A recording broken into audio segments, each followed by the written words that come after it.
मुलगी खेळता खेळता पाण्यात बुडाली, आई वाचवायला गेली तीही बुडाली. तासगाव तालुक्यातील मायलेकीचा मृत्यू. मणे राजुरी तालुका तासगाव येथे चिमणखोरा पाझर तलावात काठावर खेळणारी 7 वर्षाची मुलगी पाण्यात बुडत असल्याचे पाहताच तिला वाचवायला गेलेल्या आईचाही पाण्यात बुडून मृत्यू झाला. घटना दुपारी 2 वाजेच्या सुमारास घडली. या घटनेने मणे राजुरी परिसरात हळहळ व्यक्त होत आहे.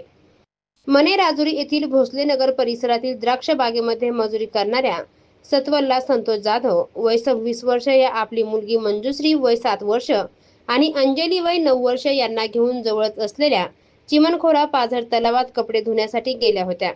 यावेळी मंजुश्री खेळता खेळता पाण्यात गेली आणि बुडू लागली. हे पाहता सत्वल्ला पाण्यात गेल्या, मात्र खोल पाण्याचा अंदाज न आल्याने दोघीही पाण्यात बुडाल्या. हे पाहून अंजलीने आरडाओरडा केला आणि घरी माहिती दिली. कुटुंबीय आणि आजूबाजूच्या लोकांनी तलावाच्या काठावर धाव घेतली.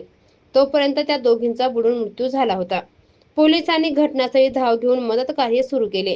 अथक प्रयत्न करून दोघींचे मृतदेह बाहेर काढले. या प्रकरणी सत्वल्ला यांचा भाचा राकेश संजय पवार राहणार नागाव निमणी यांनी तासगाव ठाण्यात दिले आहे.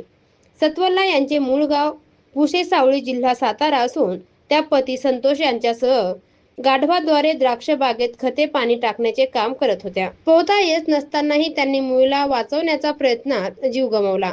यावेळी आजूबाजूला त्यांना वाचवण्यासाठी कोणीही नव्हते.